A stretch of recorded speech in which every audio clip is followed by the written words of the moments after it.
सिंध काबीना की तब्दीली में इस मरतबा वजीर आला सिंध इस्तेमाल कर गए बिलावल भुट्टो जरदारी को। पहले वो इस्तेमाल करते थे आसिफ अली जरदारी और फरियाल तालपुर साहिबा को, लेकिन इस मरतबा मुराद अली शाह ने वो काम किया जैसे मिसाल देते हैं कि 100 सोनार की एक लोहार की। वो एक लोहार की उसने बिलावल भुट्टो जरदारी से मुलाकात के दौरान लगा दी और 100 सोनार की पीछे रह गई। अगर ये इल्जामात फरियाल तालपुर यहाँ मौजूद होती तो उन पर जरूर लगते कि ये फरियाल तालपुर साहिबा ने ही नाम शार्ट लिस्ट करवाए और ये नाम डलवाए। तो ऐसा नहीं हुआ, लेकिन इस मरतबा वज़ीर आला सिंध मुराद अली शाह ने सियानेपन का मुजाहरा किया और एतमाद में लिया बिलावल भुट्टो जरदारी को। कई सीनियर रहनुमाओं के नाम शामिल थे, लेकिन शार्ट लिस्ट करवाए मुराद अली शाह ने। मुराद अली शाह पता नहीं क्यों सीनियर से जेलस होते हैं और सीनियर रहनुमाओं को पीछे धकेलने में कोई कसर नहीं छोड़ते। मुराद अली शाह की हमेशा कोशिश रही है कि अननोन पर्सन, एडवाइजर, सलाहकार, वजीर शामिल किए जाएं जो उससे कोई सवाल न पूछे।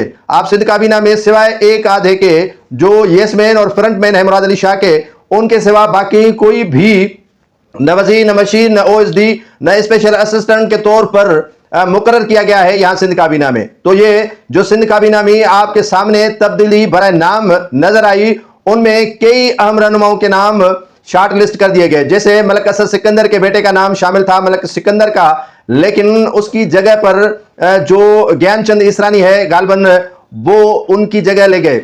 और कई ऐसे रहनुमा थे जिनको शामिल करना था। सांगड़ से शाहिद इस्लाम थहीम की जगह पर जो है वो जाम शबीर अली का नाम शामिल था, लेकिन उसे भी शामिल नहीं करवाया गया। इसी तरह जो है वो खैरपुर में से मंजूर हुसैन वसान का नाम शामिल था एडवाइजर के तौर पर, वो भी नाम शार्ट लिस्ट करवाया गया। और अली लोग हैं, बीमार है, आगा सराज दुरानी, उन्हीं का नाम शामिल था, लेकिन उसको तो शामिल करना ही नहीं था क्योंकि वो बीमार है।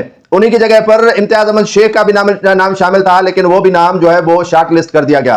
तो कई ऐसे रहनुमा थे जिनके नाम सिंध काबीना में एडवाइजर या मिनिस्टर के तौर पर शामिल थे, लेकिन उन्हें शामिल नहीं किया गया। अब 2-3 ऐसी वजारतें हैं जिनको अब काबीना में जो है वो इजाफी कलमदान या तो वजीर आला सिंध के पास है, या तो उनके जो है वो डबल ट्रिपल जो है वो वज़रा को उनके कलमदान दिए गए हैं। तो वो जो वजारतें हैं कोई और चला रहा है, यानी कहीं और से वजारतें वो चल रही हैं, उनके वजीर बराए नाम है। अगर उनके नाम गिनवाए जाएंगे तो अच्छा नहीं लगेगा, लेकिन सिंध को मालूम है कि काफ़ी ऐसे वजीर बराए नाम के शामिल किए गए हैं जिनको या तो ऊपर से अहकामात मिलते हैं या वज़ीर आला सिंध खुद इनको हैंडल करते हैं, या जरदारी हाउस से अहकामात बराह रास्त दिए जाते हैं चीफ सेक्रेटरी को ऑर्डर्स के, तो उन पर इंप्लीमेंट होता है। तो इसी तरह जो सीनियर रहनुमा थे उनको मुराद अली शाह के तवस्सुत से शार्ट लिस्ट कर दिया गया और नए नाम जो है वो शामिल करवा दिए गए। और सनाख्वानी मुराद अली शाह ने बिलावल भुट्टो जरदारी के सामने की और बिलावल भुट्टो जरदारी ने इस मरतबा मुराद अली शाह को खुली छूट दे दी।